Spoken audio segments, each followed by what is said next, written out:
మీరు చూసేది వందే భారత్ ఎక్స్‌ప్రెస్. మన ఇండియాలోనే అత్యంత స్పీడ్‌గా లేటెస్ట్ టెక్నాలజీతో 100కి 160 కిలోమీటర్ల వేగంతో విమానంలాగా దూసుకెళ్ళిపోయే ఒక బుల్లెట్ లాంటి ట్రైన్ వందే భారత్ ట్రైన్.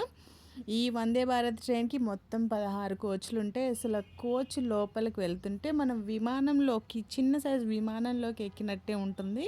ఇందులో ప్రయాణిస్తున్నంత సేపు మనం విమానంలో ప్రయాణిస్తున్నట్టే ఉంటది. విమానంలో ఉండే సౌకర్యాలన్నీ ఇందులో ఉంటాయి. ఏసీ కోచ్‌లు, ఆటోమేటిక్ తలుపులు, సీసీ కెమెరాలు, వాక్యూమ్ టాయిలెట్స్ అబ్బా! చాలా చాలా ఫెసిలిటీస్ ఉన్నాయి. అచ్చు ఏరోప్లేన్‌లో ఉన్నట్టే ఉన్నాయన్నమాట. ఇంకా సర్వీసెస్ విషయానికొస్తే వీళ్ళే lunch, dinner, snacks, tea, coffees వీళ్ళే ప్రొవైడ్ చేస్తారు. కాకపోతే మనం ముందుగానే బుక్ చేసుకోవాలి. ఇంకా నెక్స్ట్ మనకి లగేజ్ స్టోరేజ్‌కి ఒక మంచి ర్యాక్స్ ఇచ్చేశారు. ఆ ర్యాక్స్ చక్కగా సరిపోతాయి. కింద ఎక్కడ పెట్టుకోవాల్సిన అవసరం లేదు. ఆ ర్యాక్స్ చూస్తున్నారు కదా! ఆ ర్యాక్స్‌లోనే మన లగేజ్ అంతా పెట్టేసుకోవచ్చు. చాలా కంఫర్టబుల్‌గా ఉంది. హాయ్! నేను Kalpana. Welcome to my channel all rounder ఇలాలు.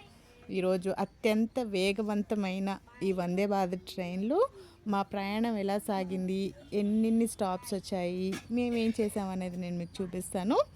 చలో వీడియోలోకి వెళ్ళిపోదాం. ట్రైన్ ఎక్కి 5 మినిట్స్ అయిందో లేదో మా పిల్లలు అప్పుడే మారం చేయడం స్టార్ట్ చేశారు. నేను వాళ్ళని ప్యాంపర్ చేయడం కూడా స్టార్ట్ చేసేసాను అనమాట. ఇంకా 1 మినిట్ అటు ఇటు అవ్వకుండా ట్రైన్ ఖచ్చితమైన టైంకే స్టార్ట్ అయిపోతుంది. అదేంటి లేట్ అవ్వకుండా స్టార్ట్ అయినా కూడా నీ ముఖం ఏంటి అలా పెట్టుకున్నాను అనుకుంటారా? నాకు ఆపోజిట్ సైడ్లో వచ్చింది సీటు, వెనకాలకి వెళ్తున్నట్టు అనమాట. నా ముఖం చూస్తే మీకు నా ఫీలింగ్ అంతా మీకు అర్థమైపోతుంది. వెనకాలకి వెళ్తున్నట్టు కూర్చుంటే ఏమైనా బాగుంటుందా? బుల్లెట్ లాగా దూసుకెళ్ళిపోయే ఈ వందే భారత్ ట్రైన్లో వెనకాలకు కూర్చుంటే ఆ ఎక్స్పీరియన్స్ చండాలంగా ఉంటుందని నాకు ఫస్ట్ టైం అర్థమైంది.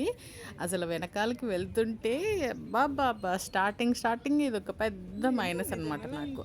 ఇంకా బయట జనాలను చూసి ఏంటి నాని అంతమంది జనాలు ఉన్నారని మా వారిని పెద్ద క్వశ్చన్లు అడిగేస్తున్నాను. మా వారు కూడా నెక్స్ట్ ట్రైన్కి అలా క్యూలో నుంచో పెడుతున్నారులే అని చెప్పి నాకు సమాధానాలు చెప్పేస్తున్నారు. నేను కూడా పెద్ద సీరియస్గా చూసేస్తున్నాను. ఏంటబ్బా ఇంతమంది జనాలు ఉన్నారు, ఇంతమంది ఉంటారా రోజు రైల్వే స్టేషన్స్లో అని. ఇంకా స్టార్ట్ అయింది.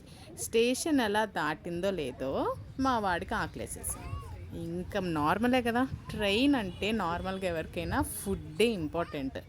ట్రైన్లో కూర్చోవాలి, ఫుడ్ తినాలి, బయటకు చూడాలి, ఎంజాయ్ చేయాలి. ఇంకా మేము కూడా లంచ్ టైం అయిపోయింది. చక్కగా ఇంటి దగ్గర నుంచి తెచ్చుకున్న చపాతీలు, చికెన్ కర్రీతో ఫుల్గా ఎంజాయ్ చేస్తామన్నమాట. అదేంటి మీరు తెచ్చుకోవడం ఏంటి, ట్రైన్ వాళ్ళే ప్రొవైడ్ చేస్తారన్నారు కదా అని మీకు డౌట్ రావచ్చు కదా.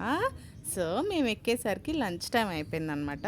సో లంచ్ టైంకి ఇంటి దగ్గర భోజనం చేయకుండా గబగబా బాక్స్ చేసేసుకుని బాక్స్లో పెట్టేసుకుని ట్రైన్లో ఎక్కి కూర్చుని తిని ఎంజాయ్ చేద్దామని చెప్పి పెట్టేసుకుని ఇలా కూర్చుని ఎంజాయ్ చేస్తున్నాం అనమాట. నా కొడుకు చూడండి ఎంత ముద్దుగా తింటున్నాడో. కదులుతున్న ట్రైన్లో అలా చపాతీ చికెన్ తింటూ బయట విండోలోంచి చూస్తూ అలా ఎంజాయ్ చేస్తుంటే ఎంత హ్యాపీగా ఉంటుంది కదా. మీలో ఎంతమందికి హ్యాపీగా ఉంటుందో నాకు కమెంట్స్లో పెట్టండి. నాకైతే సూపర్ ఇష్టం అనమాట ఇలా ట్రైన్ జర్నీ చేస్తూ తింటూ అలా ఫ్యామిలీతో ఎంజాయ్ చేస్తూ ఉండడం నాకు చాలా చాలా ఇష్టం.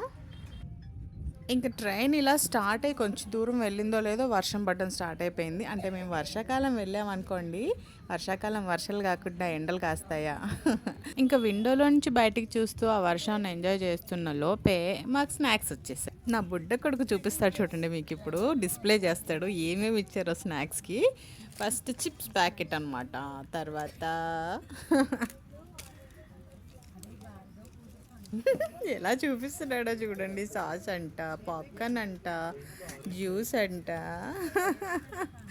వాడు యాంగ్జైటీ చూడండి ఎలా చూపించేస్తున్నాడు. ఒక సమోసా కూడా ఇచ్చారులేండి.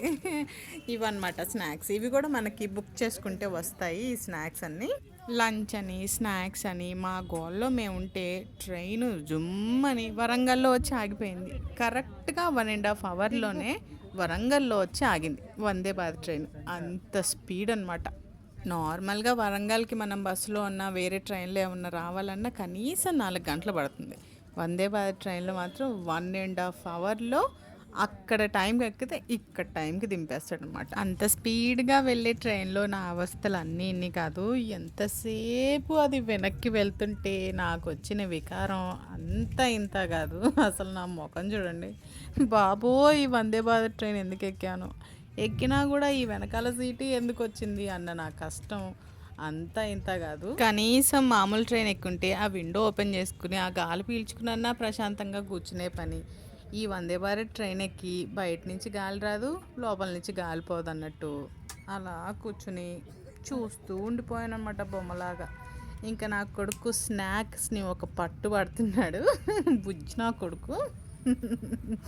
పిల్లలు మామూలుగా ఎంజాయ్ చేయలేదు ఆ స్నాక్స్, లంచ్, డిన్నరు.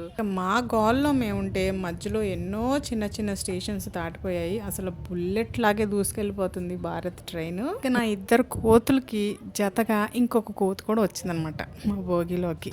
ఇంకా ముగ్గురు కోతులు కలిసి ఎంత అల్లరి చేశారంటే ఆ భోగిలో అంత అల్లరి చేశారు. మా చిన్నోడు చూడండి ఆ విండోకి ఆ షట్టర్ ఎలా క్లోజ్ చేస్తున్నాడో, ఎలా ఓపెన్ చేస్తున్నాడో, ఎంత డిస్టర్బెన్స్ అవుతుందో చెప్పండి మిగతా వాళ్ళకి. కోతి పిల్లలు అంటే కోతి పిల్లలు. ఇంకా అలా పిల్లల్ని చూసుకుంటూ ఉంటే ఈలోపే ఖమ్మం వచ్చేసింది. ఖమ్మంలో కూడా ఎక్కువసేపు ఆగలేదు. ఒక పావు గంట, ఒక 20 నిమిషాలు ఆగింది. ఇంకా టప్ మన టైంకి స్టార్ట్ అయిపోయింది అనమాట. ఇంకా ట్రైన్ అలా కదిలిందో లేదో కాఫీలు టీలు తీసుకొచ్చి మా చేతికి ఇచ్చేసాడు. ఫస్ట్ నేను కాఫీ ఆర్డర్ చేశాను.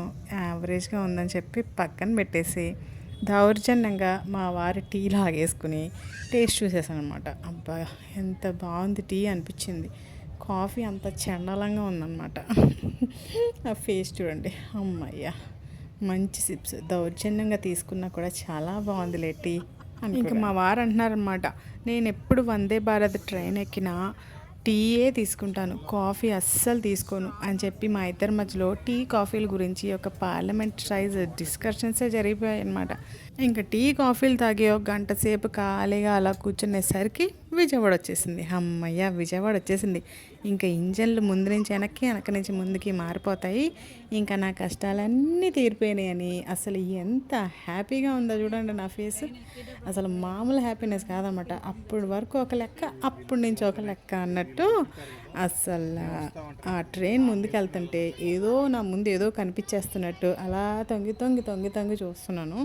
ఈలోపు నా కొడుకు ఏదో కోతి పని చేశాడు, అందుకే ఆ లుక్ వేసుకున్నానులేండి. ఇంకా ఈ చెమ్మేలి పూలు నేనే నా చేతులతో కట్టుకున్నా మా టెర్రస్ మీద గార్డెన్లో అనమాట. మరి నేను వదిలేస్తే ఎవరో కోసుకెళ్ళిపోతే నేను ఎలా ఊరుకుంటాను? అందుకే కోసుకుని జేబులో వేసేసుకుని ట్రైన్లో కూర్చొని కట్టేసుకున్నాను. ఎంత బాగున్నాయి కదా, క్యూట్గా. ట్రైన్ ఇలా ఏలూరు దాటిందో లేదో, ఏలూరులో ఆగలేదులేండి, స్టాప్ లేదు, కొంచెం స్లో చేశాడు. ఆ ఏలూరు దాటగానే మాకు డిన్నర్ ఇలా తెచ్చి మా ముందు పెట్టేశాడు అనమాట. మా వారి టికెట్స్ బుక్ చేసేటప్పుడే ఒక non veg thali, veg thali book చేశారనమాట. ఆ నాన్ వెజ్ థాలీ చూడండి, 2 ముక్కలు. ఆ ముక్కల్ని నా కొడుకు చూడండి ఎంత హ్యాపీగా ఎంజాయ్ చేస్తున్నాడు. ఇంట్లో తినమంటే తినరు కానీ బయట ఇలాంటి ఫుడ్లు లొట్టలు వేసుకుంటూ తింటారు. ఇంకా వాళ్ళు చూడండి ఎంత హ్యాపీగా ఉన్నారు. డిన్నర్ అయిపోయాక ఐస్ క్రీమ్స్ కోసం ఎదురు చూపులు అనమాట. డిన్నర్ అయిపోయాక మనం ఒక డెజర్ట్ కింద ఐస్ క్రీమ్స్ ఇస్తారులేండి. 2 డిన్నర్లు ఆర్డర్ చేశాం కదా, అందుకే 2 ఐస్ క్రీమ్స్ ఇచ్చాడు. మా అబ్బాయి ఏమో మరి మా డాడీకో అని అడుగుతున్నాడు. విజయవాడలో ఇంజిన్ మారింది, స్ట్రైట్గానే వెళ్తుంది, అయినా నీ ముఖం ఏంటి అలా ఉంది అనుకుంటున్నారా? అంతసేపు ఖాళీగా ఆ చైర్లో కూర్చుని కాళ్ళ నొప్పులతో పాటు నీరసం కూడా వచ్చేసింది అనమాట. ఇంకా మా పిల్లల పరిస్థితి కూడా అంతే. పాపం చూడండి వాళ్ళ అవస్థలు. వాళ్ళతో చేరిన కోతి రాజమండ్రిలో దిగిపోయింది. మరి కోతి వెళ్ళిపోతే ఫీల్ అయిపోతారు కదా. రాజమండ్రిలో ట్రైన్ ఆల్మోస్ట్ ఖాళీ అయిపోయింది. చూసారా, మాటల్లోనే రాజమండ్రి వచ్చేసింది. ఇంకా కొంచెం సేపటికి విశాఖపట్నం వచ్చేస్తుంది, మేము దిగిపోతాం. ఇంకా మా పిల్లలకి కూర్చున్న చోట కూర్చోలేక ఉండలేక ఇంకా ట్రైన్ అంతా తిరగడం మొదలుపెట్టారన్నమాట. ఖాళీ అయిపోయింది కదా. ఇంకా పెద్దవాళ్ళు చిన్నవాళ్ళు అని లేకుండా అందరితో కబుర్లు పెట్టడం స్టార్ట్ చేస్తారు. ఈలోపే మా బుడ్డగాడు వాళ్ళ నాన్నమ్మ తాతయ్య ఫోన్ చేసి వాళ్ళు ట్రైన్లో ఏమేమి చేశారో, ఏమేమి తిన్నారో అవన్నీ చెప్పడం స్టార్ట్ చేశారు. ఇంకా అత్తమామలు కూడా చక్కగా వింటున్నారు అన్నమాట మనవడి మాటలు.